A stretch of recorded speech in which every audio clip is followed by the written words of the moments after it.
देश की कानून व्यवस्था पर लगातार किसी न किसी तरीके से सवाल उठते जाते हैं। लेकिन ये कानून के रखवाले बनते कहां से हैं, आते कहां से हैं, इनके आने का जो प्रोसेस है, क्या वो सही है कि नहीं। उस प्रोसेस में पिछले दिनों जो सुधार हुआ है, उस सुधार से कुछ फायदा होगा या नहीं। इतने सारे केसेस जो पेंडिंग हैं, वो केसेस कैसे सॉल्व होंगे। क्या वकीलों की नफरी बढ़ाई जाए, नफरी बढ़ाई जाए तो कैसे बढ़ाई जाए। ऐसे कई सारे सवाल लगातार उठते जाते हैं, लेकिन शायद जवाब मिलने में कुछ कठिनाई होती है। आज इस खास कार्यक्रम में हम उन सारे सवालों का जवाब ढूंढने की कोशिश करेंगे। और आज हम बात करने वाले हैं from law education to law reforms, everything about the legal things of India and legal problems of India and why they are not getting solve. और आज इस पर बात करने के लिए मेरे साथ जो शख्सियत मौजूद है, he is a stalwart, he is a professor, he has served his whole life towards the legal system and towards making the legal system of India more stronger. Today, we are very blessed to have Professor M.K. Bhandari with us. And let me introduce you to Professor M.K. Bhandari. He is a senior professor of law in India with 45 years of teaching, research, and administration for four leading universities in India. He is a jurist, mentor, and law tech influencer. Professor Bhandari has a rare distinction of delivering close than 60,000 lectures in last 45 years in Indian and overseas universities, colleges, and other institutions of repute. He has made nearly 200 educational films in technology, IPR, human rights, and constitutional law for UGC and lawpreneurs publications, including 6 books and nearly 103 are research papers on diverse subjects. Professor Bandari is a life member of leading educational institutes such as Indian Law Institute, Delhi, Salzburg Seminar, Austria, Association of Contemplative Thinking in Education USA, member Global Blockchain Association USA. Professor M.K. Bhandari has organized nearly 85 international and national conferences, seminars, and workshops. He is India's leading expert in law tech domain, and this is his introduction. इतना सब कुछ sir आपने अपनी जिंदगी में किया है, और देश के लिए, देश की कानून व्यवस्था को बनाने के लिए इतना सब कुछ किया है। We are literally very blessed to have you in our show. Welcome to this show sir. Thank you, Varun Bansali. It is indeed my privilege also to join this dialogue on very relevant and contemporary problems of India regarding legal education and legal and judicial reforms.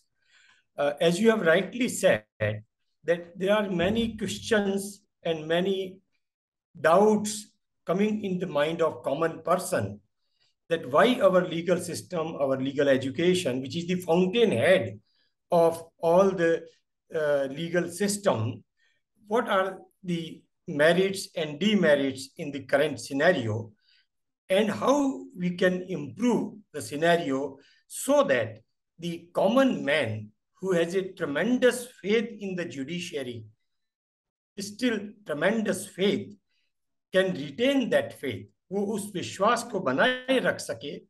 और उसके लिए हमारी न्याय व्यवस्था कैसी हो, हमारी विधिक शिक्षा प्रणाली कैसी हो, हमारे जो मैं कहूँगा कि जस्टिस डिलीवरी सिस्टम वो कैसा हो, उसके बारे में आज आपके साथ मैं चर्चा करूँगा।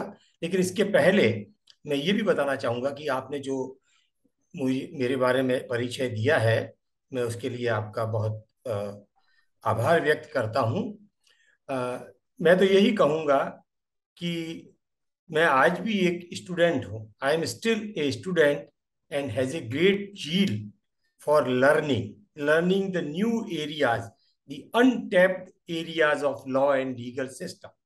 और मैं यह भी आज आपके माध्यम से बताना चाहूँगा कि मेरी इस सब जो कुछ भी छोटी मोटी उपलब्धियां हैं, इसके पीछे मेरे गुरुवर प्रोफेसर सामंतराज जी बंसाली साहब, जो विधि संकाय जोधपुर में जय नारायण व्यास विश्वविद्यालय के 10 से भी अधिक वर्षों तक अधिष्ठाता रहे, और उन्हीं के मार्गदर्शन में मैंने पीएचडी भी की और बहुत कुछ सीखा।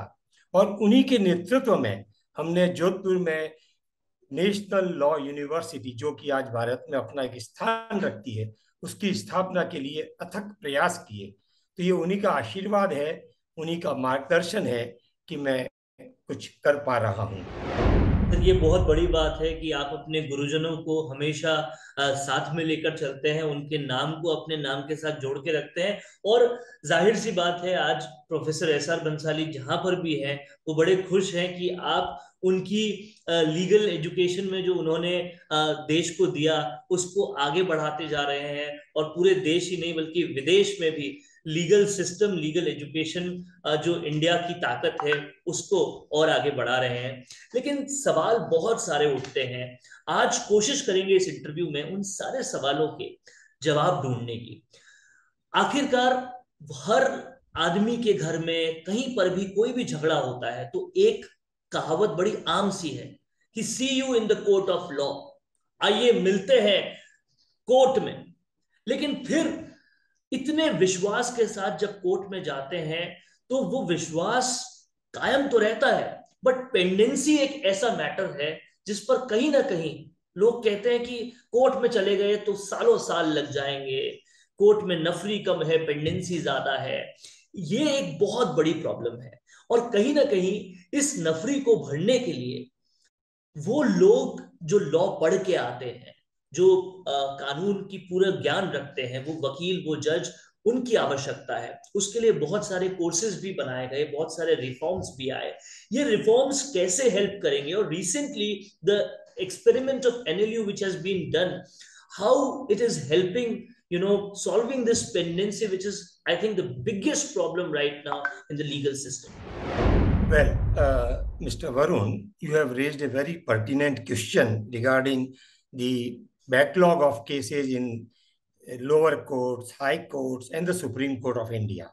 How to dispose of them quickly, speedily, because speedy justice is one of the fundamental right of every citizen of this country.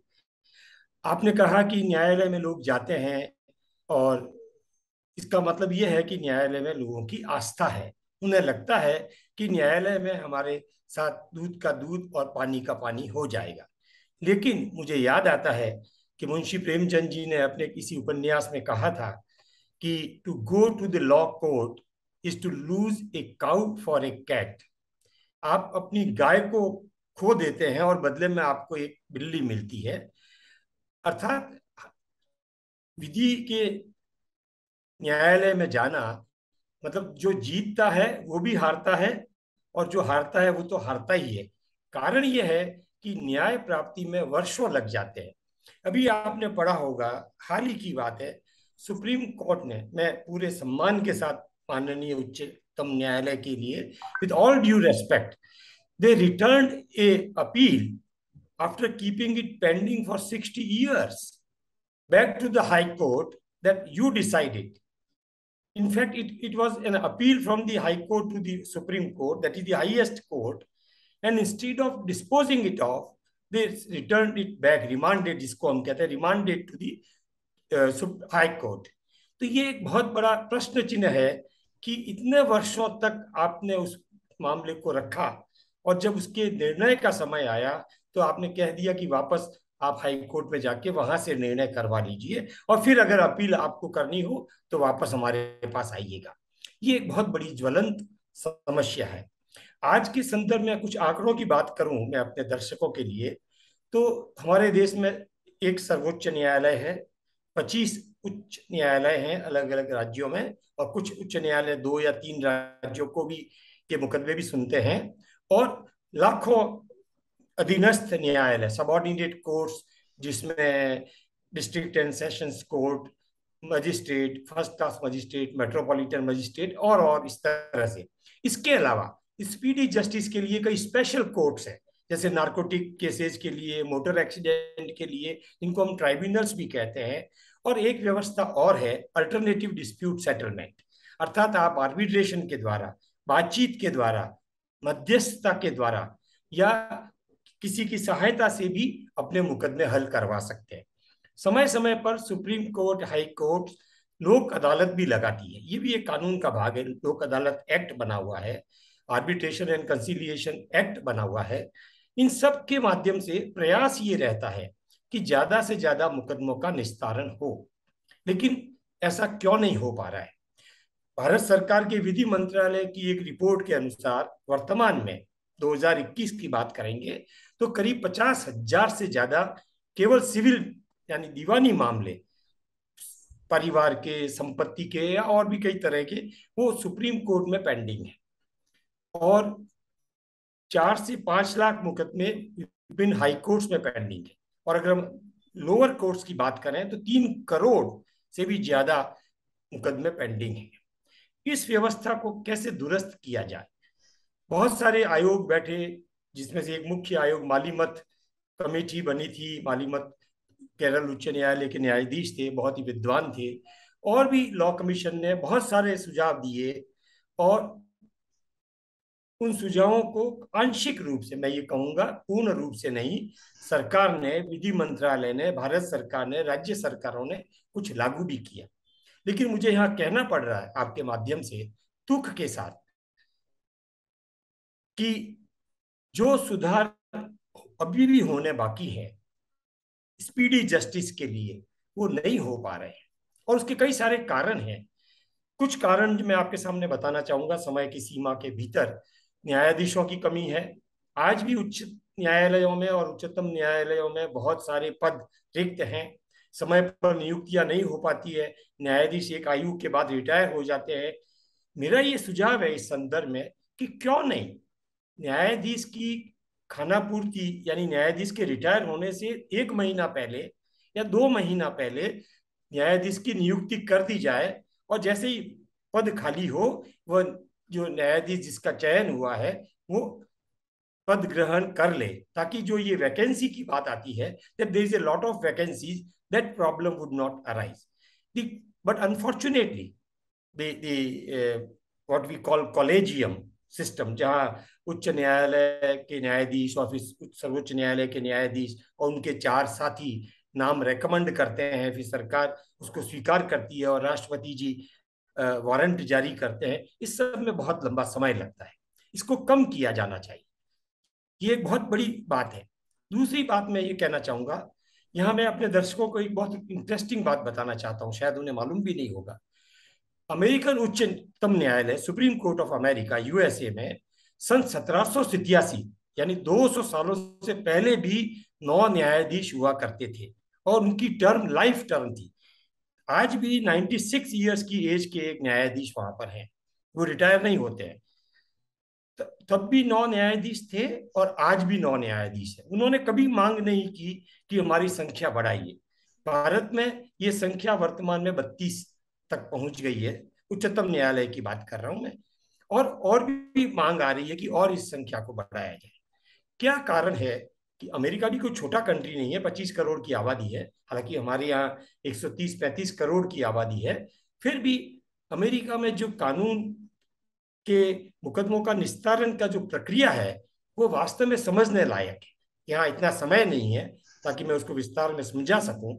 और मुझे अमेरिकन उच्चतम न्यायालय के एक मॉक सेशन में आर्ग्यू करने का मौका मिला था जब मैं साल्सबर्ग गया था। वहां पर एक mock session of the US supreme court हुआ था, और मुझे उसमें मौका मिला था कि मैं एक केस को रिप्रेजेंट करूं, और मैं बताया गया कि कैसे केस को रिप्रेजेंट किया जाता है। हमारे यहाँ हम देखते हैं कि पेशी के ऊपर पेशी, पेशी के ऊपर पेशी, तारीखें बदलती जाती है।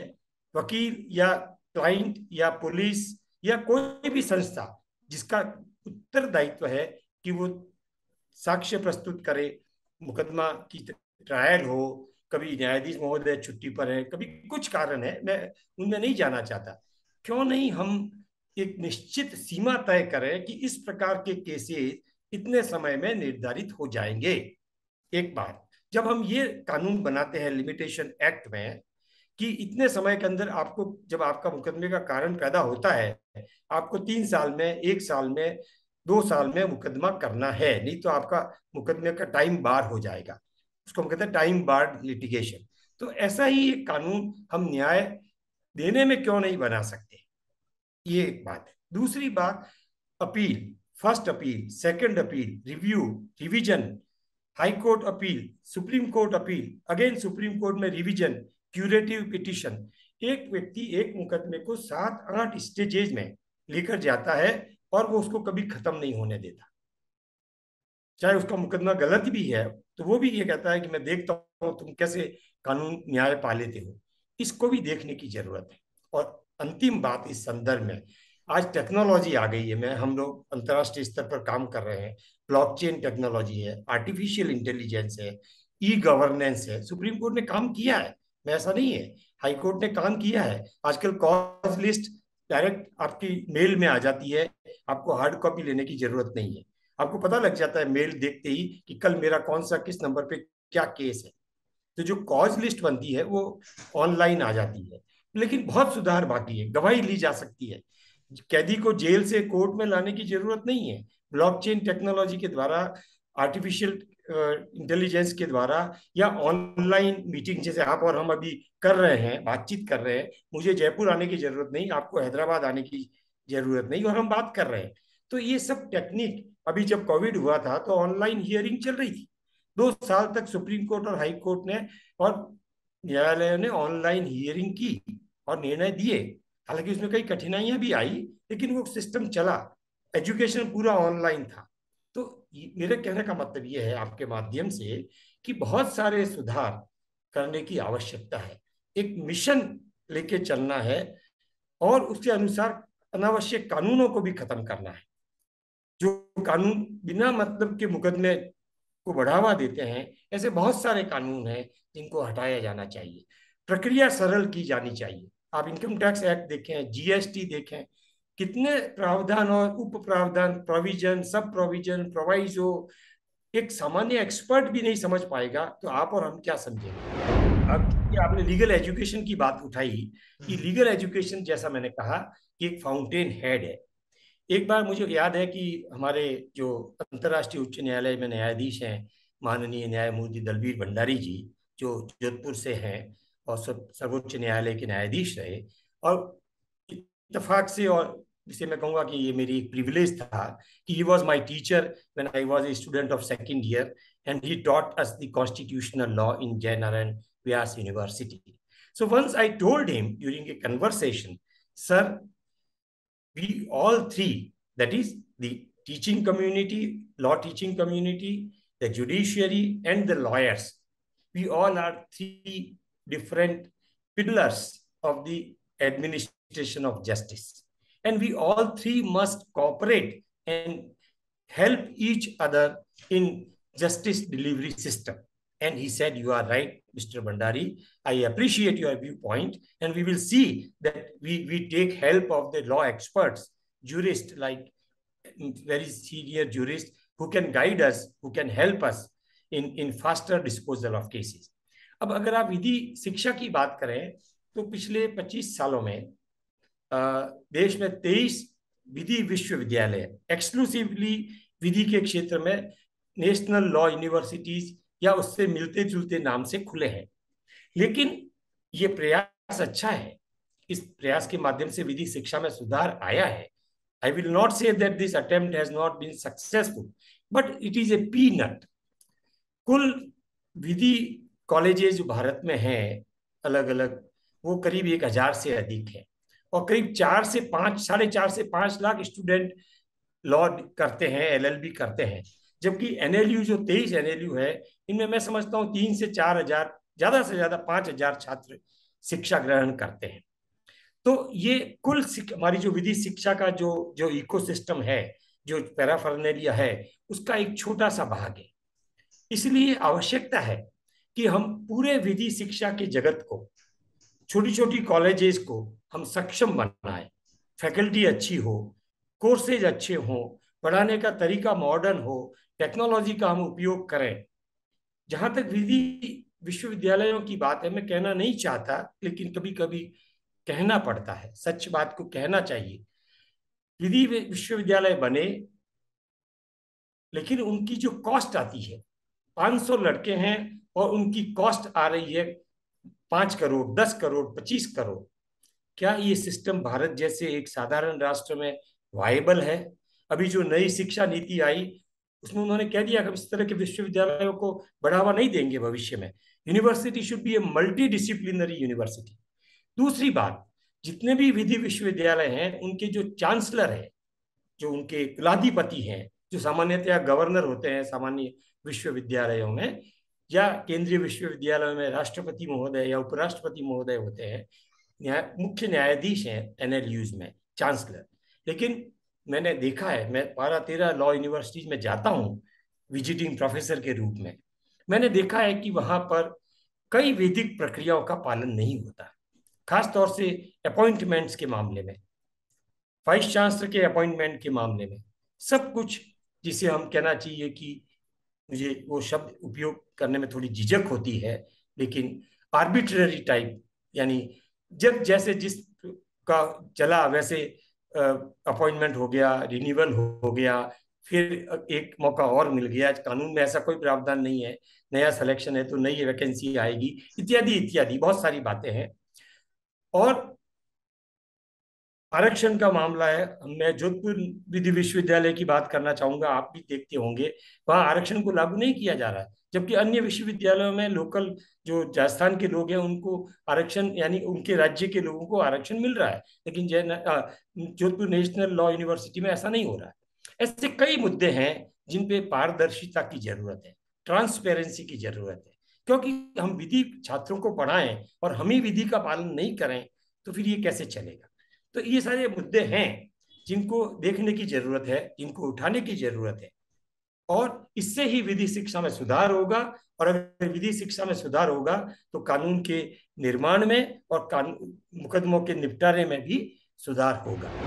बहुत ही सरल भाषा में आपने बहुत सारे पहलुओं को छुआ है, और ये सारे पहलू बहुत ज्यादा जरूरी भी हैं। जब हर 2 से 3 दिन में हमारा मोबाइल अपडेट होता है, सॉफ्टवेयर अपडेट होते हैं, हर चीज अपडेट हो रही है, तो लीगल एजुकेशन भी होनी चाहिए, लीगल सिस्टम भी होना चाहिए।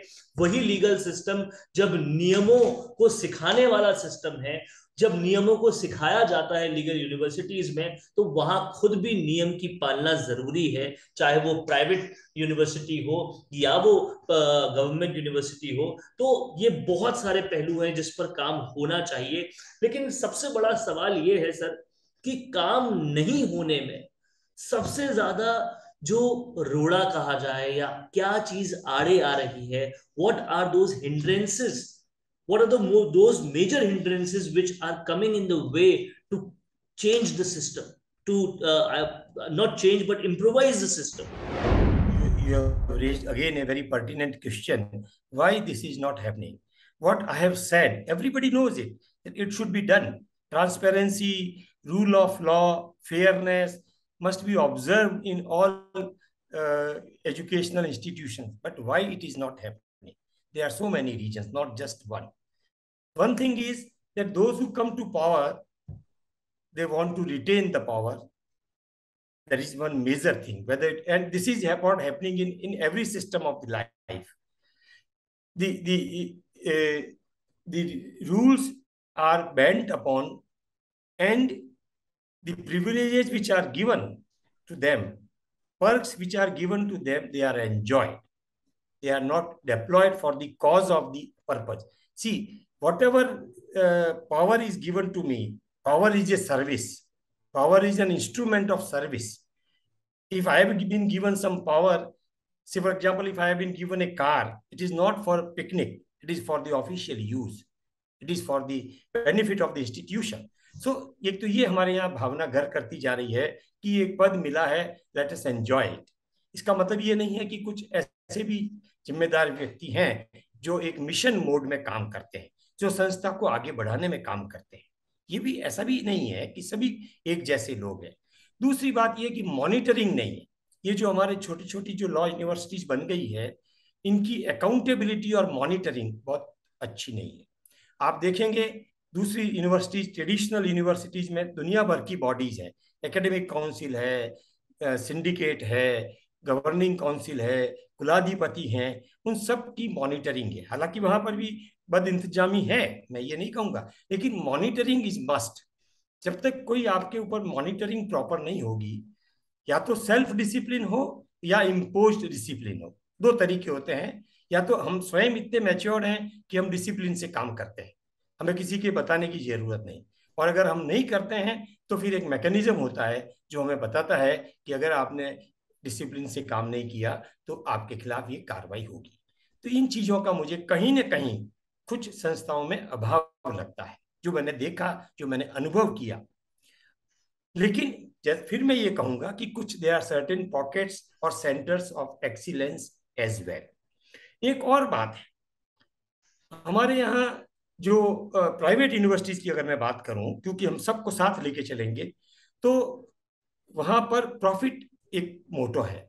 देखिए, जब तक शिक्षा और हेल्थ, स्वास्थ्य, ये व्यापार बन जाएंगे जब भी, तो इस प्रकार की परेशानियां आएगी। और आज मैं देख रहा हूं, मैंने 2 प्राइवेट यूनिवर्सिटीज में काम किया है और 2 स्टेट यूनिवर्सिटीज में काम किया है, और प्राइवेट यूनिवर्सिटी को बनाने में मैंने अपनी एक भूमिका निभाई है। तो जब आपका मोटो प्रॉफिट है, we are not business. Education and health is not a business. It's a profession. It's a service oriented profession. तो जब बिजनेस आ जाता है तो वहां फिर कई सारे, जी मैं कहूंगा बिजनेस बुरा नहीं है, लेकिन ये प्रोफेशन बिजनेस के लिए नहीं बने हैं। लेकिन आज ये बिजनेस हो गए, बड़े बड़े लोगों के लाखों करोड़ों रुपए उसमें लगे हुए हैं। हम बिल्डिंग की ओर ध्यान देते हैं। बिल्डिंग, एक एक लॉ यूनिवर्सिटी को मैं जानता हूं, नाम लेना उचित नहीं होगा, उन्होंने 50 करोड़ बिल्डिंग पे खर्च कर दिए। अगर वही बिल्डिंग 10 करोड़ में भी बन सकती थी, और 40 करोड़ रुपए अगर हम दूसरे शिक्षा के स्तर को सुधारने में लगा दे, 5 स्टार क्या 7 स्टार गेस्ट हाउस है, और भी कई सारी बातें हैं। लेकिन जब इस तरह की भावना, जिसको मैं कहूंगा भी एंजॉय, लेट अस एंजॉय, तो फिर ये सारी समस्याएं आती है। और भी कई सारे कारण हैं। कॉम्पिटेंट शिक्षकों की भर्ती नहीं होना, वहां पर भी फेवरेटिज्म, नेपोटिज्म। प्राइवेट में शिक्षकों को पूरी सैलरी नहीं दी जाती है, सैलरी कुछ दी जाती है, बिल कुछ और बनाया जाता है, क्लेम कुछ और किया जाता है। ये सारी बातें हैं जिससे कि एक शिक्षक मन लगाकर अपना अपनी ड्यूटी नहीं करेगा, क्योंकि उसे पूरा पैसा नहीं मिल रहा है, वो कॉम्पिटेंट नहीं है, वो आगे बढ़ने की उसमें जील नहीं है। तो बहुत सारे कारण हैं। मैंने कुछ समय की सीमा को ध्यान में रखते हुए कुछ पॉइंट्स आपके सामने रखे हैं। ये एक मिशन मोड है। अगर हम जब तक इसको मिशन के रूप में नहीं लेंगे कि हमें बेस्ट देना है, जो मेरे में जितनी क्षमता है मुझे उसमें बेस्ट वापस समाज को देना है, तब तक शिक्षा और चिकित्सा जगत में बहुत उम्मीद नहीं की जा सकती। बहुत ही गहराई से आप हर विषय को छू रहे हैं और तकरीबन सारी चीजों को आप सामने लाए हैं। और अगर ये समय की पाबंदी नहीं होती तो हम बहुत आगे बात करते रहते। लेकिन एक सवाल जो आम आदमी, आखिर आपने कॉन्स्टिट्यूशन को बहुत गहनता से पढ़ा है, लेकिन जो आम आदमी है जो कॉन्स्टिट्यूशन के बारे में एक सीमित नॉलेज रखता है, उसके जहन में हमेशा एक सवाल आता है, और वो सवाल कॉन्स्टिट्यूशन की हिस्ट्री से भी जुड़ा हुआ कहीं ना कहीं है। ऐसा कहा जाता है कि कॉन्स्टिट्यूशन को जब बनाया गया तो कमोबेश जो ब्रिटिश कॉन्स्टिट्यूशन तब इंडिया के लिए बना था, उसी में कुछ और चेंजेस कर दिए गए। बहुत ज्यादा चेंजेस अभी नहीं हुए थे उसमें, और इसीलिए कई सारे कानूनों में वो झलक है जो शायद देश को गुलाम रखने के दृष्टि से सोचे गए थे। तो इस कहावत में या इस ये जो बातें चलती जाती है, इन अफवाहों में कितना कुछ सच है?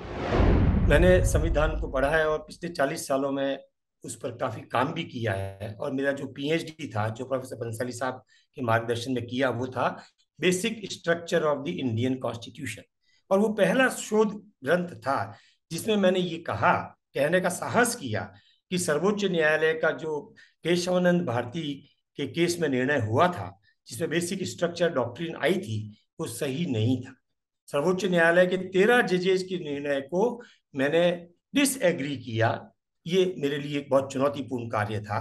मैंने कहा उसका जो जो सार सुप्रीम कोर्ट ने निकाला था वो सही नहीं था। खैर, आपने संविधान की बात उठाई। हमारा संविधान निश्चित रूप से वर्ल्ड का सबसे बड़ा संविधान है।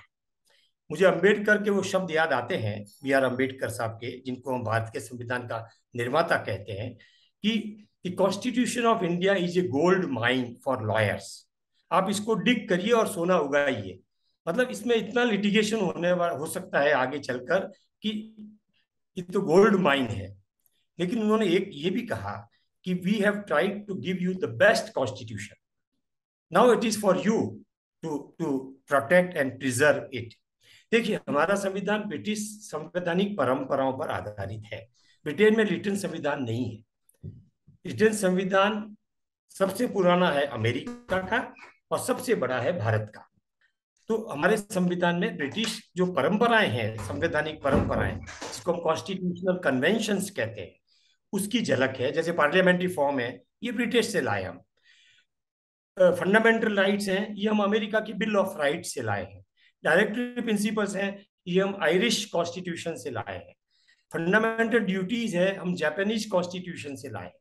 तो हमारे संविधान में कई संविधानों से अच्छे अच्छे प्रावधानों को हमने लिया है। लेकिन मेरा ये मानना है कि 75 वर्ष जब हम देश के अमृत महोत्सव मना रहे हैं अगले महीने 15 अगस्त को, तो अब है हमारे संविधान को पूरा आमूल चूल, in totality we have to review our constitution in the experience of last 75 years, or we can say 72 years. Your constitution came into force in 1950 and we got freedom in 1947, and it took almost 3 years to frame the constitution.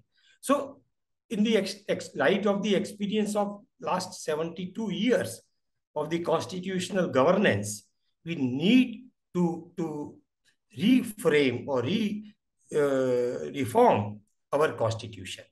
यहाँ पर मैं एक बात आपके माध्यम से और आपको ये कहना चाहूंगा, क्योंकि आपने संविधान की बात उठाई।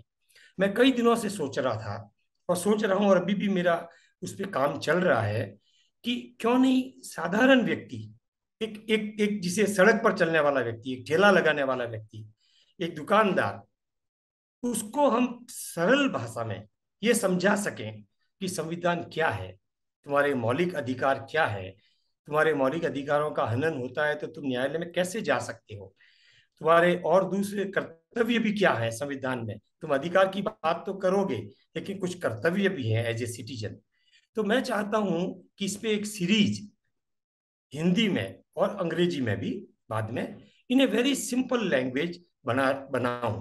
और अगर आप इसके लिए तैयार हों तो हम इसको एक सीरीज में 50-30 लेक्चर में, 15-25 लेक्चर में, 40 लेक्चर में, एक वीकली सीरीज हम कॉलम ले सकते हैं। और उसमें हम प्रश्न उत्तर के माध्यम से या हम इंट्रोडक्शन के माध्यम से 15 मिनट 20 मिनट में एक एक चैप्टर को, एक एक भाग को संविधान के लोगों के बीच में रखें। बिल्कुल सर। तो बहुत सारे पहलुओं पर आपने यहाँ गौर फरमाया और बहुत जरूरी पहलुओं पर यहाँ पर आपने प्रकाश डाला। लेकिन कुछ और बातें, हालांकि हमारे पास वक्त बहुत कम रह गया, लेकिन कुछ जल्दी से अगर मैं और बातें कर सकूं तो एक सवाल जयपुर में उठा था, जो कि हमारे चीफ मिनिस्टर अशोक गहलोत जी ने उठाया था कि ये लॉयर्स की फीस काफी ज्यादा होती है। लॉयर्स की फीस को लेकर सवाल उठा था, आम आदमी अफोर्ड नहीं कर पा रहा, लॉयर्स की फीस काफी ज्यादा है, और आम आदमी की भाषा में कहें तो लॉयर्स काफी लूट रहे हैं। इसमें क्या कुछ हो सकता है, कितनी सच्चाई है? क्या यहाँ पर भी जैसे एजुकेशन में फीस पर कोई बंदिश लगाई गई है, यहाँ पर भी लगाई जानी चाहिए?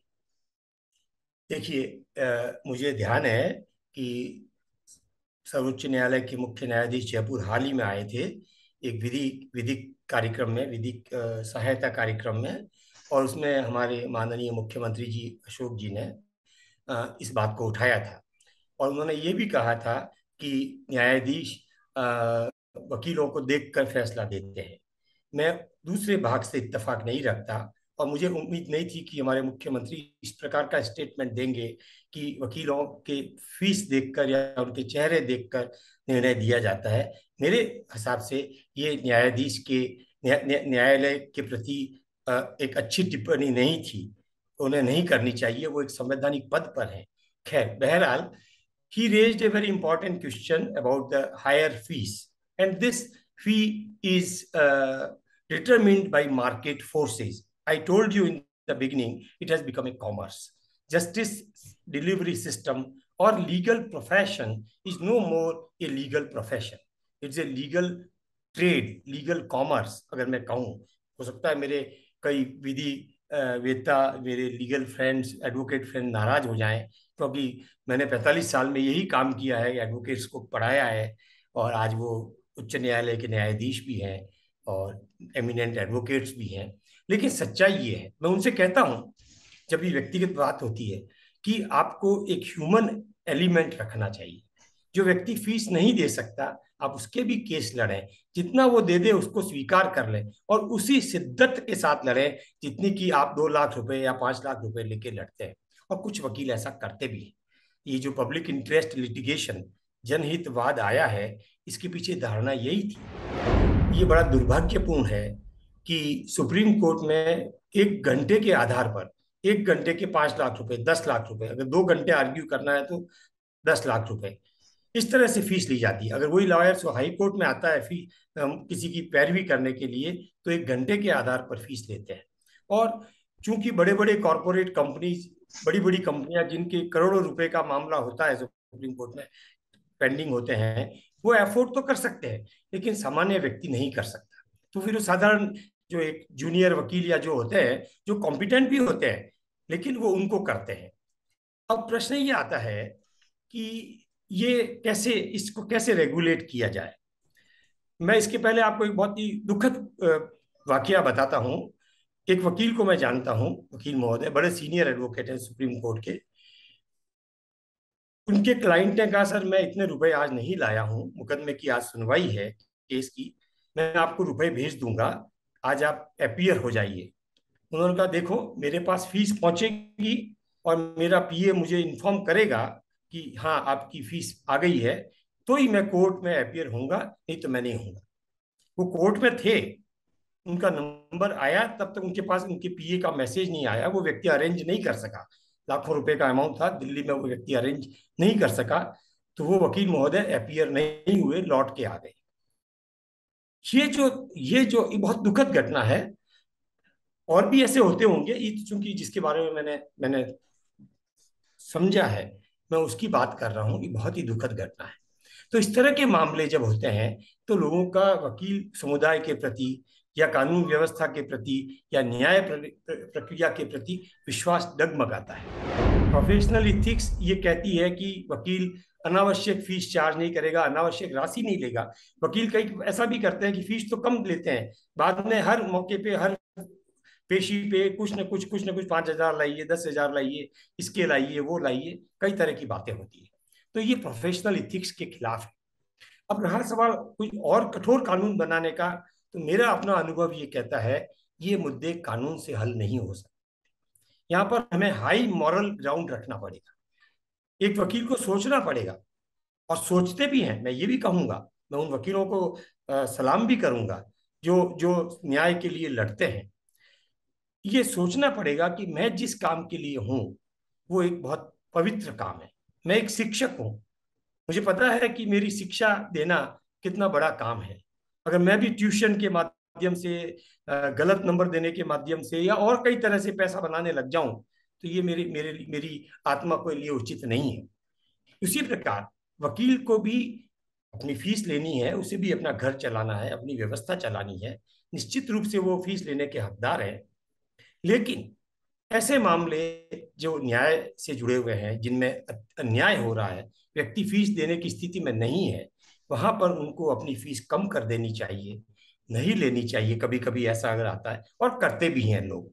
लेकिन ये बात सही है कि ये गंभीर मुद्दा है, और इस पे सभी वर्ग, न्यायाधीश वर्ग, वकील वर्ग, बार काउंसिल, बार एसोसिएशंस, इन सबको मिलकर एक गहराई से विचार करने की जरूरत है, और अपनी अंतरात्मा को टटोलने की जरूरत है। तो इस पूरे इंटरव्यू में प्रोफेसर एम के भंडारी ने बहुत ही सरलता से बहुत सारी बातें बताई, और कंक्लूजन में हम ये कह सकते हैं कि जो मुद्दे सबसे बड़े उठे वो ये है कि सिस्टम में चेंज करने के लिए कहीं ना कहीं हाई मोराल की भी जरूरत है, और अपडेशन को करने के लिए जो आज की तकनीक से लेकर आज की हमें जो बहुत सारी सुविधाएं मिल रही है उसको इनकलकेट करने की जरूरत है।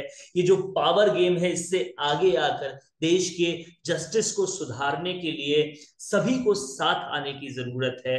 ये सारे मुद्दे इतनी सरलता से आपने सब जनता के सामने रखे। मेरे हिसाब से इस इंटरव्यू को कोई आम आदमी, एक बिल्कुल बेसिक नॉलेज रखने वाला आदमी भी सुनेगा तो उसे सब कुछ समझ में आ जाएगा। बहुत इसी को शायद अध्यापक कहते हैं, गुरु कहते हैं, पढ़ाने वाला कहते हैं कि जब वो समझाने लगते हैं तो हर किसी को सब कुछ समझ में आ जाता है। बहुत बहुत शुक्रिया सर, बहुत बहुत धन्यवाद आपका हमारे साथ जुड़ने के लिए। और जाहिर तौर पर आपने जिन विषयों पर आवाज उठाई कि ये चीजें आम आदमियों तक भी जानी चाहिए, उसमें हम जितनी भी हमारी कैपेसिटी है उसमें आपकी इस इनिशिएटिव में मदद करने की कोशिश करेंगे। Thank you so much sir. धन्यवाद वरुण। मैं अंत में एक लाइन कहना चाहूंगा कि ये जो बातें मैंने कही और शायद कुछ कड़वे रिमार्क्स भी दिए, इसके पीछे मैं ये स्पष्ट करना चाहूंगा व्यूअर्स को, जो भी व्यूअर्स देख रहे हैं, कि अगर किसी की भावना आहत होती है तो मैं क्षमा प्रार्थी हूँ। मेरा किसी के प्रति कोई द्वेष नहीं है, क्योंकि मैं खुद एक विधिक क्षेत्र से हूं। मेरा किसी के प्रति कोई द्वेष नहीं है, सबके प्रति सद्भावना है। जैसा मुझे ठीक लगा कि समय के अनुसार इन बातों को उठाया जाना चाहिए, और जैसा आपने उन मुद्दों को छुआ, मैंने अपने विचार दिए। अगर किसी की भावनाएं आहत होती है तो मैं यहाँ स्पष्ट रूप से पहले से ही क्षमा प्रार्थी रहूंगा। और मैं आपका बहुत बहुत आभार भी व्यक्त करता हूं कि आपने राजस्थान संवाद प्लेटफॉर्म पर, आपके इस लोकप्रिय चैनल पर आज इन गंभीर और समसामयिक मुद्दों पर you have discussed and we have frankly shared our views. Thank you very much and wish you all the best. Thank you, नमस्कार, जय Hind. Thank you so much. आपकी हंसी से ज्यादा क्या कभी आपको कोई खूबसूरत बना सकता है? लेकिन जब इस हंसी का ख्याल रखने की बात आती है तो हम लापरवाही कर जाते हैं। इसीलिए अपने दांतों का ख्याल रखिए और उसके लिए राजस्थान की सबसे अनुभवी डेंटिस्ट डॉक्टर नीलम माहेश्वरी को YouTube पर फॉलो कीजिए। डॉक्टर नीलम माहेश्वरी के YouTube चैनल पर आपको मिलेंगे आपके दांतों का ख्याल रखने के लिए वो सारे टिप्स और जानकारी जिसको समझना आपके लिए बेहद जरूरी है। तो आज ही YouTube पर सब्सक्राइब और शेयर कीजिए डॉक्टर नीलम माहेश्वरी के चैनल को, क्योंकि आपके स्माइल का कोई भी विकल्प कभी हो नहीं सकता।